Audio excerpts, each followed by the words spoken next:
Daily Nourishment, Episode 3. I promised myself I wouldn't make a joke about, the episode number every time, but you know what they say. Third time's a charm. Anyway, getting that out of the way, I do want to talk about a little bit more of a serious topic today, and that is the almost iron curtain I see coming to the food world, or that we already have a little bit in the food world right now. So, for those of you that don't know, during the Cold War, the Iron Curtain was basically a way that they separated Western Europe and the USSR in terms of, sports, in terms of culture, in terms of everything. They had an Iron Curtain that had fully separated competitions. So if you'd have the whole world competing in one thing, and then you'd have the USSR competing in their own individual leagues, right? Usually, spoiler, Russia would win, as Russia is the biggest part of the USSR. But that basically is something that ended up happening because they wanted to separate them. They really wanted to alienate this group. And this is something that, because of the war in Ukraine, we're actually seeing a modern version of. So, in something that I follow really heavily in esports, for example, there were a couple of teams that were forced to change their branding because they had ties to oligarchs. And unfortunately, I think we're also seeing this in the food world now too. Something that a lot of people who follow the world's 50 best may not know is that there was a restaurant that has been on the past two iterations of the list called the White Rabbit, which is located, I think, in Moscow, maybe St. Petersburg. I do kind of mix them up, not really trying to ruin my search history by looking up Russian cities, especially in this climate. But anyway, the White Rabbit is such a phenomenal restaurant. Vladimir, I want to say Monk. Yeah, I think could be wrong on that one. There was a Chef's Table episode made about him and about how he's basically trying to bring Russian food back to modernity. I'm going to leave it linked below.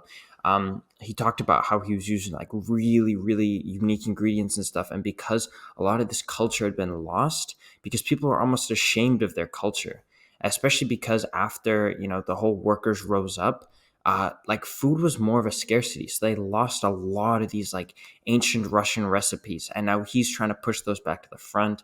I think also he shows a lot of playfulness. The White Rabbit, the interior is beautiful.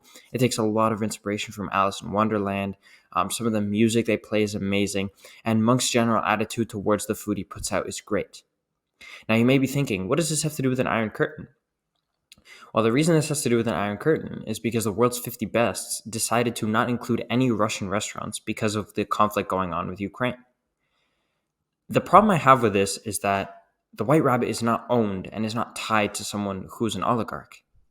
Um, the whole idea of the Iron Curtain was because a lot of these people were making money off of it. Let's directly disable them from making money. But what I want to know is, how is removing this from the list going to end the war? The war's been going on for 1 year at this point, and excluding White Rabbit from this prestigious list and not allowing Vladimir to do this great work and to be able to be awarded for his great work is not going to have any outcome on the war, and it only affects him and the other restaurants negatively. Say there's another Russian chef coming up right now. Why would this Russian chef then want to open up somewhere in Russia where he's looked at in a super negative light? Because of all this going on, because he's actively being excluded from stuff. What if this Russian chef has to move somewhere else? And what if there he's also not treated right because, he's Russian?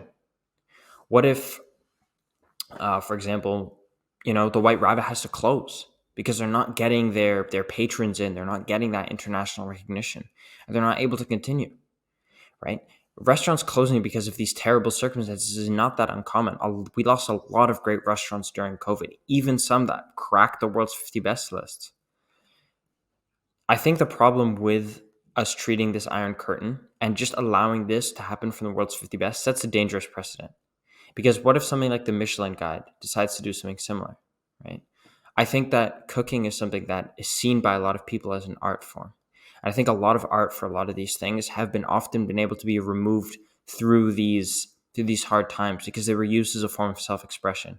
And I don't think we should allow this precedent to just go unnoticed. I want to know, what are your thoughts on this? Do you think it's right that Russian places aren't able to be included? What do you think of the fact that this might set a precedent? Maybe you have a completely different view. Please let me know in the comments, and I'll see you tomorrow for Daily Nourishment 4. Because, fourth time's a charm.